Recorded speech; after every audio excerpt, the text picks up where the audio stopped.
Welcome to my review of Journey to Silius for the NES. And I see this as a game that gets a lot of praise from people. I've seen a lot of high reviews for this game. But I definitely disagree. The gameplay for me really falters. But the music and art style is pretty much top notch. Aside from maybe the character looking pretty fucking goofy. I mean, the facial features are a little weird. But aside from that, I think the art style is really good. It has kind of an anime kind of look to it. It was originally going to be a Terminator game, but they lost the license. Sunsoft lost the license, so it became, it became a little bit more anime style as far as the art style is concerned. It definitely would have been the best Terminator game, though, that's for sure. If it would have been, a Terminator game, would have been the best one on the NES, because the NES got some really shitty games based around the Terminator. But aside from that, I found that the gameplay really lacks in this game. I mean, overall, the jumping is floaty. The way your jump launches is also really awkward. You kind of you fly really far when you jump, and you have very, very little control of the distance you jump and the kind of the direction that you fall, or the speed that you fall is very, very. You just don't have a lot of jump control. It's a very slight amount of control that you have when you launch a jump. And they're kind of high and floaty jumps. Now, you can tap the jump button for shorter jumps, but they're always kind of floaty. And I found a lot of times when I was, ducking down and then I wanted to jump up and take a shot, the jump button wouldn't even register. So there were some issues with the control like that. And it just felt a little bit clunky. It's just not as tight as I would like it to be. And the control is not really the only issue. The other issue with the game was that it feels very slow-paced when playing it normally. Now, if you were doing a speed run, obviously, I'm sure you could speed things up. But the bosses are extremely simple once you get a pattern down. As you can see here, there's really not much to them.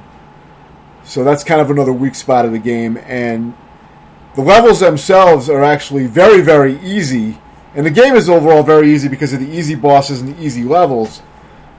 But I guess I would say that overall the game is maybe moderate just because it has limited continues and the last stage is kind of tough. The last stage took me a little bit of practice to get down. It's really not that hard, but because of the awkward control, it can be a little bit harder than it should be because it's all traps in the final stage. But most of the game, as you're going to see some examples here, is mostly just crawling through the stages very slowly, tediously taking out things, switching weapons to take out, to be able to reach certain enemies to take them out from a distance and snipe them out. And you kind of just inch the screen and just take everything out step by step. It's just kind of a slow crawl. Because of that, it really kills the pacing and makes it not really the most enjoyable game to replay. When you have to redo the stages or whatever to progress. But it only took me around 3 hours and 15 minutes to beat. So, relative to a lot of NES games, it's on the easier side. It's probably definitely easier than something like Contra for the NES, which is also what I consider to be a moderate game for the NES. Even though a lot of people, seem to say that game is the hardest game ever. It's really just a moderate NES game. It's on the low end as far as the difficulty of other NES games. Especially the harder ones. This may be a little bit easier than Contra. I mean, the levels themselves are very easy if you just take your time and snipe everything out. Eventually you'll memorize how to do that, and it shouldn't take too long to memorize. As long as you take it slow, it's very easy. The enemies can't really do much to you. There's not much challenge as far as parts where you have to move quickly. There's a few, but, there's only a handful of sections in the game where you might have to move fast. Usually you can just edge out enemies and inch the screen like you see me doing here. And it's just tedious. It's just not really good, fast-paced gameplay that's enjoyable or really that replayable. Maybe for speedrunning, some players would enjoy trying to speedrun this game. But I do like that you can select all these different weapons and that you earn new weapons throughout the game, like would in something like Mega Man or something like that. Usually, when you kill a mini boss, you'll get a new weapon. As you see, I'm getting a laser gun here from this mini boss. And then soon after the mini boss is usually the main boss fight, the end level fight. Now, the game is only about 30 minutes long if you don't die.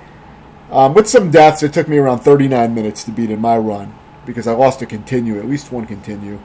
There's only 5 stages, so Which, the length of the game, even though it's kind of short for that type of game, is not really an issue. It's just that the game is it's not an exciting 30 minutes. It's very kind of tedious. I mean, this boss, you just wait for a specific gap and then you jump and take your shot, and it's just kind of fucking lame, you know what I mean? There's really not much to it, and all the bosses have these simple patterns that you can pretty much exploit easily. And that is a common thing in a lot of NES games. But if you look at Sunsoft's other games, if you just want to take Sunsoft as a company and look at their better games, you look at Batman, which is one of the best side-scrolling action games on the NES, and probably the best licensed movie game, movie licensed game on the NES for sure. But just as a game by Sunsoft, it's just so much better paced. It's more, it provides a much better challenge and pacing and everything like that. The soundtrack is a lot better. I mean, this does have a very good soundtrack. That's the main, probably highlight of the game is the soundtrack and the visuals. But the gameplay does lack. It doesn't really, even among this company, there's just better games. It's on the lower end of Sunsoft's games. Even Blaster Master, which is not really my type of game since there's so much backtracking, but I could see how people see that as a classic game. Even something like that just seems way better than this. Batman was way better, in my opinion.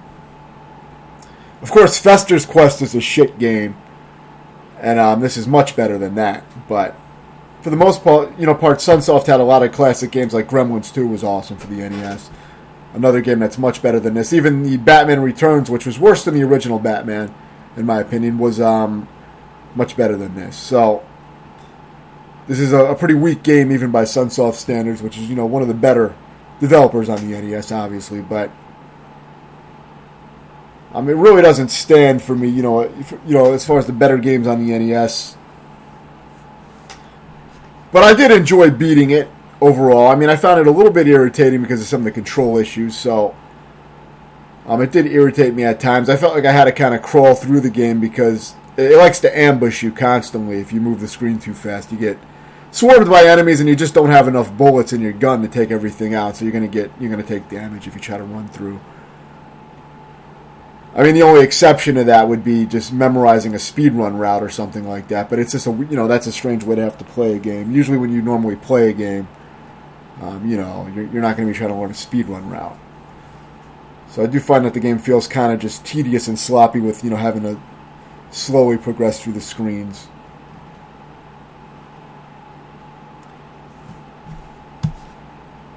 You'll see here is another boss fight. I believe this is the fourth boss. Again, another very easy pattern. You just wait for the laser to flash and jump, and then you just shoot out your grenade launcher. And actually, the projectiles are disappearing here because of the frame rate of the game. The capture device doesn't pick up some of the frames, but it's a very, very, very easy pattern. This is the final stage, which I'm showing a little bit of it here. This is the hardest stage in the game. So this is the main highlight. Also, check out my tutorial, which I'll link in this review. And that tutorial will... I haven't done the commentary for it yet, but I'm going to do it tonight. And that tutorial will explain all my strategies and everything I used for beating the game.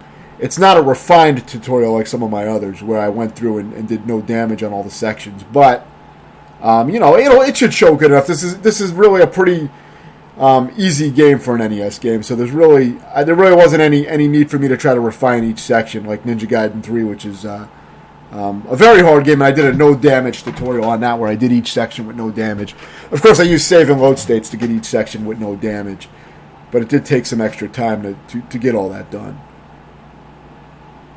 So this is the final boss. The first part, you can actually take it out much faster, but I kind of fucked up, so it dragged on a little bit longer. But of course, I've edited all this down.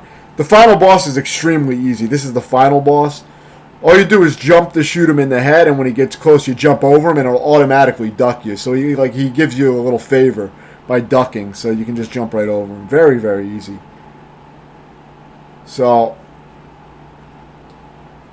I mean, it's still a fun game to beat, and it's not a bad game for, I guess, more, beginner type of players who want something easier on the NES. Not to say it's an easy game, but if you're especially if you're an experienced player of these kind of games, you'll probably beat it in a few hours. I do recommend using save and load state to practice any troublesome parts just to get it down. But I did a very rough practice and was able to beat the game.